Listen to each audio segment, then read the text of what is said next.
오늘도 레전드 채널을 방문해 주셔서 대단히 감사합니다. 시한통쾌 감동 눈물 레전드 사연 바로 시작하겠습니다. 안녕하세요. 저는 저기 남해바다에 사는 남자입니다. 인적 드문 시골에 아픈 부모님을 모시며 농사도 짓고 배 타서 고기도 잡고 하며 살고 있는 사람입니다. 촌에 살다 보니 장가를 늦게 갔어요. 도시로 올라가 학교를 다녔고 직장도 잠깐 도시에서 근무했지만 급격하게 건강이 안 좋아진 부모님을 모시기 위해 고향으로 내려온 것이었죠. 부모님이 아프셔서 일을 못하시게 되자 제가 부모님이 하시는 일을 물려받으며 돈을 벌기 시작했습니다. 작은 밭에서 농사를 짓고 배를 타고 나가 고기를 잡아 경매에 붙여 밥 벌어먹고 살았지요. 짠내 나는 바닷바람 맞으며 살았습니다. 물질적으로는 도시에서 살 때가 더 편했지만 심적으로는 안정되는 것은 고향이었지요. 아버지는 치매에 걸리셔서 아들을 알아보지도 못하고 저한테 형님 그러세요. 형님 안녕하세요. 잘 주무셨습니까? 하면서 저한테 인사를 하는데 정말 억장이 무너지는 기분이었습니다. 너무 힘들었지요. 치매는 약이 없더라고요. 치료가 안 되는 병이었습니다. 갈수록 아버지 상태는 악화되었고 끝끝내 아버지는 그렇게 제 곁을 떠났어요.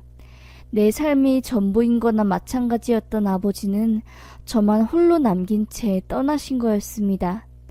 아버지 세대의 남자들은 아들에게 무뚝뚝하고 엄한 편이 태반인데 저희 아버지는 달랐습니다. 자상하고 한없이 따뜻하고 엄마의 빈자리를 누구보다 빈틈없이 채워주신 그런 분이었어요. 치매 걸리시기 전 아버지께서는 제가 결혼해서 가정을 꾸리는 모습을 그렇게나 보고 싶어 하셨는데 죄를 짓는 기분이었습니다.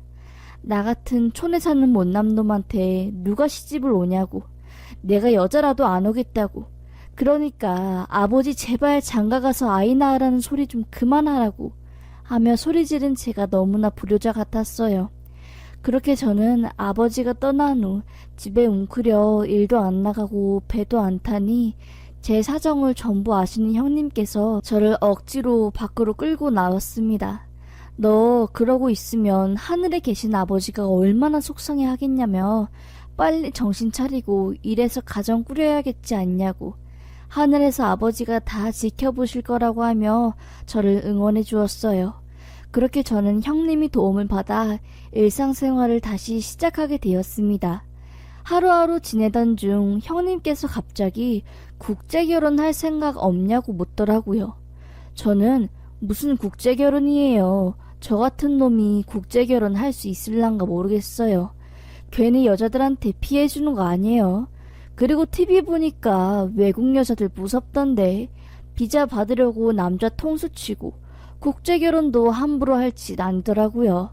라며 거절하자 형님은 아니야 하며 손사래를 치며 국제결혼도 잘만 하면 너무나 행복하게 가정 꾸릴 수 있어 하면서 저한테 엄청 권유하고 추천을 하더라고요. 저는 그렇게 성화에 못 이겨 국제결혼 업체에 등록해 등 떠밀다시피 외국으로 아내 될 사람을 만나러 나갔어요. 나도 참 기가 얇지. 미쳤다고 이 먼 베트남까지 내가 와가지고 아유 하면서 한탄하고 있는데 그때 유난히 제 눈에 꽂힌 한 여성이 있었습니다. 까무잡잡한 여성들 사이에서 동남아인과는 다르게 콧대가 높고 너무나 하얀 피부에 정말 천사처럼 인상이 좋았어요. 저는 그녀를 보자마자 첫눈에 반했고 그녀도 저에게 호감을 느낀 상태라 저희는 급속도로 가까워졌고 결국 결혼을 하게 되었습니다. 그녀는 베트남에서 서류 처리를 한 뒤 얼마 있지 않아 한국으로 바로 들어왔어요. 결혼식이라고 하기도 민망할 만큼 조촐한 의례를 치른 뒤 저희는 부부가 되었습니다. 아내는 한국말 실력이 정말 좋았어요. 알고 보니 아내는 예전부터 한국 남자를 만나고 싶어서 한국말 공부도 열심히 하고 한국 문화도 많이 알아봤다고 하더라고요. 아내는 베트남에 있는 고아원에서 자랐는데 거기 고아원 선생님이라고 해야 하나요? 원장님이라고 해야 하나요? 그분이 한국 남자, 베트남 여자 부부였다고 하더라고요. 한국인 원장님이 자기한테 너무너무 잘해주고 좋은 말씀도 많이 해주셨다고 하며 한국에 대해 좋은 말을 하더라고요. 아내에게 저는 말했습니다. 자기가 그렇게 한국에 대한 좋은 감정이 있어서 나랑 결혼해 준 거구나. 자기가 공부했던 한국은 도시적이고 최첨단일 텐데 나 같은 놈한테 시집와서 시골 살게 해서 정말 미안해. 오빠가 돈 열심히 벌어서 자리 잡히면 여보 데리고 좋은 곳으로 이사 갈게. 약속할게. 라고 하자마자 그녀는 나는 이런 곳이 훨씬 좋아요. 나는 이런 시골이 잘 맞아요. 내 고향에 온 느낌이라서 외롭지 않아요. 오히려 그리고 무엇보다 여기 친구들 많아요. 베트남 친구들 정말 많아서 외롭지 않고 재밌어요. 오빠 미안해하지 마요. 그러면 나 마음 아파요. 하면서 오히려 절 배려해 주더라고요. 이 동네에 살고 있던 베트남 여자들 중에서 가장 한국말을 잘했던 아내는 베트남 혼혈 아이들을 불러서 한국어 교육도 해주고 정말 반듯하고 착하게 살았습니다. 동네 어르신분들도 어쩜 저래 맘씨가 곱고 착하냐면서 입이 닳도록 말을 하셨어요. 그러다가 너무나 충격적인 일이 터진 겁니다. 지금 생각해도 막 가슴이 벌렁거리고 쿵쾅쿵쾅 뛰어요. 제가 살고 있는 동네가 바닷가라 그런지 외국인 노동자들이 많고 소위 질이 안 좋다는 사람들이 좀 있습니다. 타지에서 온 아내는 제가 일 나갈 시간이면 고향에서 온 사람들과 자주 어울려 놀고는 했어요. 그중 몇 명은 이미 소문이 안 좋기도 하고 껄렁하기에 제가 아내에게 같이 놀지 말라고 여보한테 안 좋은 영향 끼칠 것 같다고 하면서 말했지요. 아내도 알겠다고 하면서 안 그래도 본인도 그럴 생각이었다고 하며 말하더라고요. 그런데 우려하던 일이 터지고 말았습니다. 동네가 발칵 뒤집힌 심각한 사건이었어요. 알고 보니 동네에서 혼자 사시는 독거 할아버지, 남자들을 대상으로 외국인 노동자 여자들이 그 짓을 하고 대가를 맞았던 거였습니다.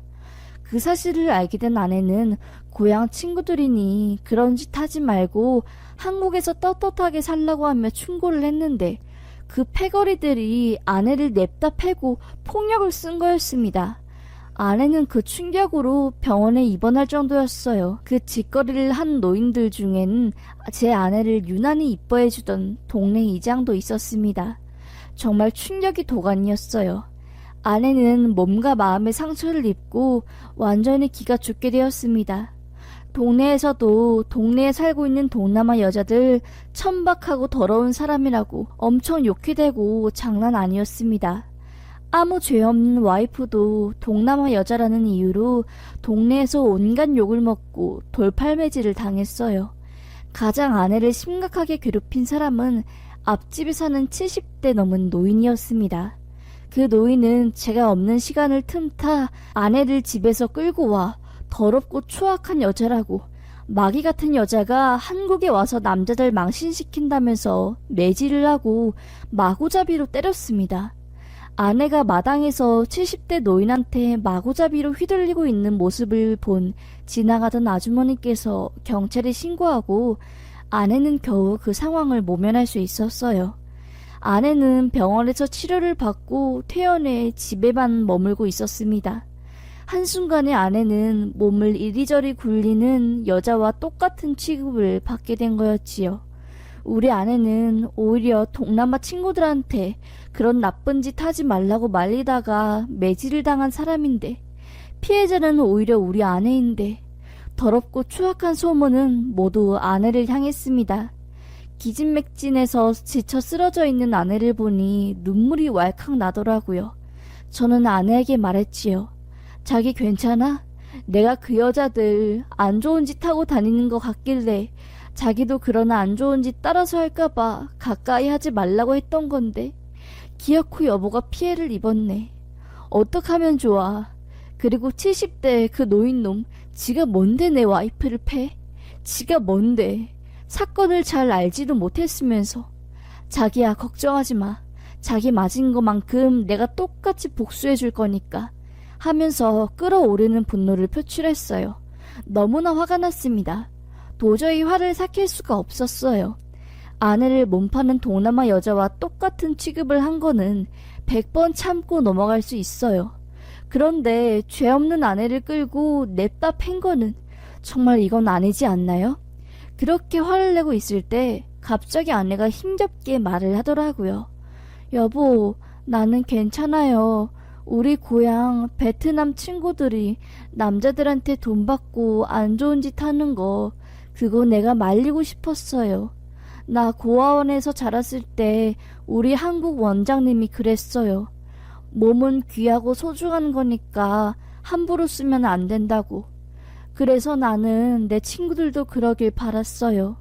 한국인들이 동남아 여자들에 대한 안 좋은 인식 가지고 있는 거 알아요.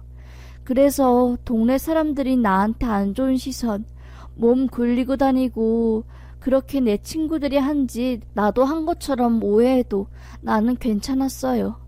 그냥 내가 열심히 살고 사람들한테 잘해주면 내 진심 알 거라고 생각해요. 폭력은 잘못된 거 맞아요. 그런데 자기 화내지 말아요. 복수는 또 다른 복수를 낳아요. 우리 용서해요. 그냥 우리 서로 사랑하며 좋은 것만 생각해요. 나 때린 사람 70대 할아버지잖아요. 할아버지예요. 생각 짧아요. 이해해요. 우리가 이해해야 해요. 여보, 제발 화내지 말아요. 나는 괜찮아요. 라고 하는데 눈물이 막 나더라고요. 아니, 이렇게 착한 여자가 있다니. 세상에, 너무 미안했습니다. 그렇게 아내는 치료를 마치고 집으로 다시 와 회복을 하고 평소처럼 살게 되었습니다. 물론 아내를 향한 동네 사람들이 따가운 눈초리는 변하지 않았지만요. 여전히 앞집 70대 할아버지는 아내가 지나갈 때마다 욕짓거리를 했지만요. 그렇게 가시밭길을 걸으며 살고 있던 어느 날 밤이 늦었는데도 아내가 집에 들어오지를 않는 겁니다. 베트남 친구들이 그 짓거리를 하다가 경찰에 잡혀간 이후로 아내는 밖에 잘 나가지도 않고 나갔다고 해도 오후 6시 이전에는 꼭 들어오는 사람인데 밤 10시가 지나도 집에 들어오지 않으니 너무 불안했지요. 밖에 나가서 아내를 찾으려고 하는데 아니 앞집 할아버지를 찾는 목소리가 막 들리는 겁니다. 알고 보니 앞집 70대 할아버지도 집에 들어오지 않아 사람들이 막 찾고 있었던 거였습니다. 제 아내와 앞집 70대 할아버지가 사라져버린 거였죠. 경찰이 신고하고 난리가 났어요. 두 사람이나 새벽이 될 때까지 들어오지 않고 온 동네 사람들이 샅샅이 뒤지고 난리가 났습니다. 밤이 셀 때까지 둘이 나타나지 않으니 동네 아줌마들께서 또 흉흉한 말을 하기 시작한 겁니다. 둘이 그 짓 하다가 잠든 거 아니야? 아니, 옆 동네 사람들이 둘이 손잡고 쑥박업소 들어간 거 예전에 봤다네. 어휴, 베트남 여자가 다 그렇지. 뭘 기대하겠어. 보나마나 둘이 이상한 짓 하고 어디서 굴어떨어졌겠지. 하면서 제가 있는데 제 와이프 흉을 보는 겁니다. 저는 바락바락 소리를 지르며 그딴 말 하지 말라고 천박하다면서 고함을 질렀어요.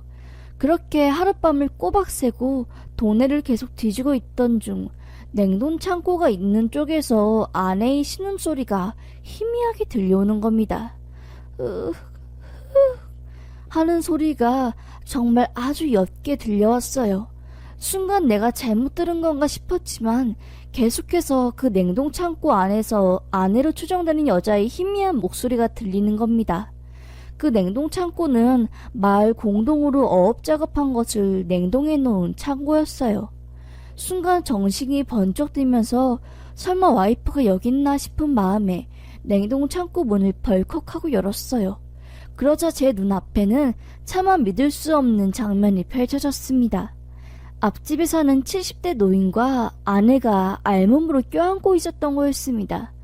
저는 화들짝 놀라 뭐 하는 거야? 하면서 달려갔는데 아내는 이미 거의 정신을 잃은 상태였고 70대 노인도 거의 쓰러져가는 상태였어요. 수염에는 고드름이 하얗게 맺혀있을 정도로 내부는 매우 추운 상황이었고 둘이 몸은 얼음장처럼 차가웠습니다. 아내와 노인의 입술은 퍼렇게 질려 있었고 노인의 눈은 반쯤 뒤집힌 상태였어요. 너무 놀라서 화낼 겨를도 없이 119에 신고를 했습니다. 아내와 노인은 급하게 응급실로 이송되었고 치료를 받게 되었습니다. 쇼크가 온 노인은 위중한 상태였고 상대적으로 젊었던 아내는 일찍 정신을 차리게 되었어요. 저는 아내에게 도대체 이게 어떻게 된 일이냐며 물었습니다. 왜 너를 팬 그 노인과 알몸으로 붙어 있었던 거냐고, 무슨 상황이냐며 말했지요. 그러자 아내는 여보, 나 동네 산책하다가 냉동창고 있는 곳에서 쾅쾅 하는 소리와 함께 살려달라는 목소리가 들려서 이게 무슨 소리지 하고 냉동창고 쪽으로 갔어요. 안에 사람 살려달라는 소리가 들리길래 문을 열었는데 창고 안쪽에서 냉동 생선 박스에 다리가 깔려 꼼짝 못한 70대 그 노인이 있었어요. 나를 이유 없이 패고 미워했던 그 사람, 차마 외면할 수 없어서 내가 안에 가서 생선 박스를 옮겼는데 다 옮기고 나가려는데 안에서 문이 안 열리는 거예요. 안에서 문을 열 수 없는 구조였어요. 꼼짝없이 나랑 할아버지는 갇혔어요. 할아버지 너무 추워서 입 돌아가고 쓰러지길래 내 옷을 벗어서 드린 거예요. 나도 체온이 떨어져 나중 가서는 할아버지와 껴안으며 체온을 유지하는 수밖에 없었어요. 여보, 오해 말아요. 그런 사이 아니에요. 다른 사람이 나를 더러운 여자로 욕해도 상관없는데 여보가 나에 대해 오해하는 것은 나 너무 힘들어요. 나 그런 여자 아니에요. 더러운 여자 아니에요. 그냥 나를 괴롭히고 미워했던 할아버지지만 외면할 수 없어서 도와주다가 이렇게 된 거예요. 여보 하면서 엉엉 울더라고요. 아내는 냉동창고에 갇힌 그 할아버지를 도와주려다가 그렇게 된 거였습니다. 실종된 줄 알았던 아내와 할아버지는 냉동창고에서 거의 하루간 꼼짝없이 갇혔고 죽음을 기다리고 있었던 거였어요. 그 와중에 아내는 할아버지를 위한다고 옷까지 벗어주고 너무나 마음이 아팠습니다. 그렇게 본인을 이유 없이 때린 사람이 뭐가 중요하다고 본인이 옷가지를 벗어주는지 한심하면서도 살아있어줘서 고마웠어요. 저는 아내에게 말했지요. 나는 당신을 믿는다고, 절대로 의심하지 않는다고, 제발 다른 사람보다 당신을 먼저 1순위로 챙기라고 하며 펑펑 울었습니다. 그리고 한참 뒤 의식을 차린 70대 노인은 아내에게 살려줘서 너무나 고맙다고, 오해하고 미워해서 미안하다면서 사과를 했네요. 본인이 노인네라 그저 외국 여자한테 편견이 있었던 것 같다고, 과거의 자신이 너무나 밉고 한스럽고 후회된다고, 아마 자기는 죽어서 지옥불에 떨어질 것 같다고 하며 용서를 구하더라고요. 마음 착한 아내는 괜찮다며 용서를 했네요. 그렇게 이 사건 이후로 동네 사람들이 아내에 대해 생각하는 것이 180도 변했습니다. 더럽고 몸 굴리는 동남아 여자에서 사람 구해주고 멋진 여성이라고 생각이 바뀌었네요. 정말 아내는 대단한 여자였습니다. 본인 힘으로 자기에 대한 안 좋은 소문뿐만 아니라 동남아 여자에 대한 인식까지 바꾸었으니요. 정말 죽다 살아난 아내에게 이 한 몸을 바쳐서라도 잘해주려고 합니다. 제 사연은 여기까지였습니다. 감사합니다.